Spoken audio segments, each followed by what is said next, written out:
The air in Berlin was cool that afternoon, the kind of weather that made you want to wrap your hands around a warm cup and lose yourself in old memories. Tucked along a quiet side street in Kreuzberg stood a modest cafe with peeling green paint and the smell of roasted coffee beans drifting through the air. It was the kind of place that hadn't changed much in a decade, which was precisely why Lucas chose it. He arrived first, 20 minutes early, his nervousness disguised under a thick navy coat and a carefully rehearsed smile. Lucas had always been the planner, the one who booked the tables, made the schedules, and reminded everyone twice. Today, however, he wasn't sure how to prepare for the weight of memories that were about to walk through the door. Mira arrived next. Her hair was shorter now, dyed a deep auburn that caught the light like burning leaves. She moved with the same quiet confidence, her coat slung over one shoulder, eyes scanning the room until they landed on him. For a brief moment, they simply looked at each other. Two old friends unsure if time had made them strangers. "Still early, Lucas?" she said with a half-smile, sitting down across from him. He chuckled. Some things never change. Jonas and Ink came together, laughing about something they didn't bother explaining. Jonas had a beard now, and Ink was wearing those same ridiculous boots she used to insist were practical. Their arrival filled the table with energy and noise, like a curtain lifting on the first act of a forgotten play. For chairs, for coffees, and 1,000 unsaid things between them. Minutes passed with awkward small talk. Jobs. Weather. Someone mentioned the U-Bahn delays. But the real conversation hadn't started yet. It was Mira who cracked the surface. "Do any of you still remember Bahnhof Zoo?" she asked, casually stirring her espresso. The table went silent.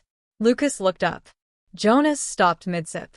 Ink grinned slowly, eyes sparkling with a mischief of memory.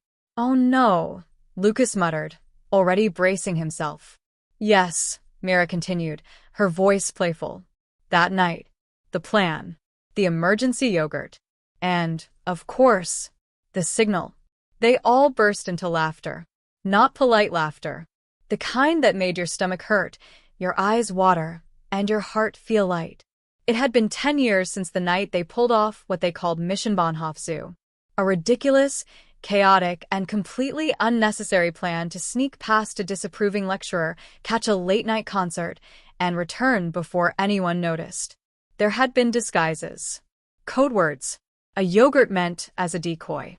And a moment when Lucas tripped over a pigeon and knocked over a bin, which somehow became the signal that started everything. The joke, of course, was nonsense. But it was their nonsense. As the laughter faded, something unspoken settled over the group. Not sadness, not nostalgia, but a quiet kind of joy. A reminder that even after time, careers, mistakes, and distance, some parts of them remained stitched together by something as absurd as a joke about yogurt and a pigeon. Mira raised her cup. "To inside jokes." "To pigeons," Jonas added.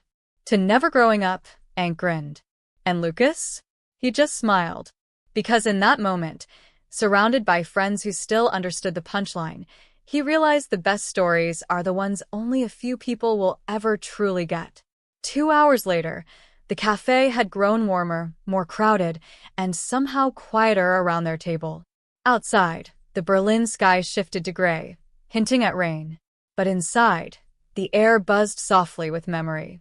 Jonas leaned back in his chair, arms crossed behind his head, grinning. "You know," he said, "I still have that map." "What map?" asked Ink, already suspicious. "The original," Jonas replied. "The Bahnhof Zoo operation plan. Remember? We drew it on the back of a currywurst menu." Mira gasped. "You kept that?" "I framed it," he said proudly. "Put it in my hallway, next to my tax documents." They laughed again, but there was something different this time. Beneath the laughter was curiosity. A pull. As if that night at Bahnhof Zoo hadn't entirely let them go. "Do you still remember the exact moment it started?" asked Lucas, his voice quieter now. Mira nodded. "You dropped your phone." "Right onto the tracks," Jonas added. And then shouted, "Abort mission," like you were in a spy film. "I wasn't shouting," said Lucas, slightly offended. "I was projecting." Ank shook her head, amused. You panicked. We all did. Then Jonas ran into the station guard and told him you were having a lactose reaction. I panicked creatively, Jonas corrected. They all fell silent again, but it wasn't uncomfortable. Instead, there was a shared sense of wonder in how vividly the memory played out. Not just the big moments, but the little ones too. The smell of the pretzel stand. The screech of the S-Bahn. Mira slipping on the platform and Lucas catching her. The way Ank hummed a tune just before they sprinted out into the cold. Lucas looked at them all, and for the first time that day, allowed himself to wonder. Why did that night mean so much? Sure, it had been funny. Chaotic. A little stupid, perhaps. But it had stuck. It had rooted itself in them like a secret password to something only they understood. Mira tapped her spoon against her cup. I think we needed that night, she said. Even if we didn't realize it then. Jonas leaned forward. You mean like a moment of rebellion? No, said Mira. A moment of us. When we weren't worrying about the future. When we were just together. Ank smiled, a little softer than before. Do you remember what we did after? Lucas nodded. We climbed that fire escape on Canstrass. Watched the city lights until sunrise. No phones. No plans. Just the four of us, added Mira. Outside, the first raindrops began to hit the windows. They watched as Berlin blurred beyond the glass. Lucas suddenly stood up. Come on, he said. Where? Asked Ank. Bahnhof Zoo. Jonas raised a brow. In the rain? Yes, said Lucas. I want to see if it's still there. Mira smiled knowingly. The platform? No, Lucas replied, putting on his coat. The memory. The rain had grown steadier by the time they reached the station. Bahnhof Zoo hadn't changed much, at least not on the outside. The same arched steel roof. The same scent of wet concrete and old pretzels. They moved as a unit, weaving through commuters and tourists. Each step echoing with memory. Mira was the first to spot the platform. Track 5, she said quietly. That's where it happened. The others didn't speak. They simply stood there, staring at the spot where time had folded once before. It wasn't grand, just concrete and signage. A bench that might have been replaced. But something about it felt untouched, preserved by their shared past. Lucas sat down on the edge of the bench. You remember the announcement? The one we thought was a code. Train delayed due to technical irregularities, said Jonas. You were convinced it was about us. To be fair, Mira added, you had just knocked over a bin and shouted in 3 languages. Ank pulled out her phone. Should we take a photo? No, Lucas said gently. Let's leave it the way it was. Uncaptured. They stood in silence as trains rushed past and voices echoed overhead. The platform felt different now. Not smaller, but softer somehow. As if it had been waiting for them to return. I used to think that night was just a fluke, said Lucas. A silly escape. But now, it feels like it chose us. Mira looked at him. Maybe it did. Back at Myra's flat, they dried off, changed into old clothes borrowed from drawers and closets that still held forgotten memories. Mira lit candles. Jonas found an old speaker and started playing a playlist from their university days. The warmth returned quickly. But something was off. Lucas noticed it first. Mira kept glancing at her phone, distracted. Ank was unusually quiet, fiddling with her sleeve. Jonas paced the room more than he sat. Something unspoken hovered between them. You're all holding back, Lucas finally said. Mira sighed. It's just being here again. With you all. It reminds me of who we were. And who we're not anymore, Ank added softly. Jonas threw a cushion on the couch. We've changed. That's normal. Yes, said Mira. But there's something else. Lucas looked around the room, then suddenly asked, whatever happened to Leo? The room went still. Leo. The 5th friend. The one who'd been with them during Mission Bahnhof Zoo. The one who disappeared not long after. Mira sat down slowly. I haven't heard from him in 6 years. No messages? Lucas asked. Nothing, she replied. He just left. Jonas looked towards the window, eyes narrowed. We never talked about it, did we? We were afraid, said Ink. Afraid it was our fault. The room fell into silence again, not heavy this time, but thoughtful. Lucas stood. Then maybe it's time we stopped pretending the joke is complete. Later that night, after too much tea and not enough answers, Lucas sat alone in the kitchen. The others had gone to sleep. Rain tapped softly against the window pane.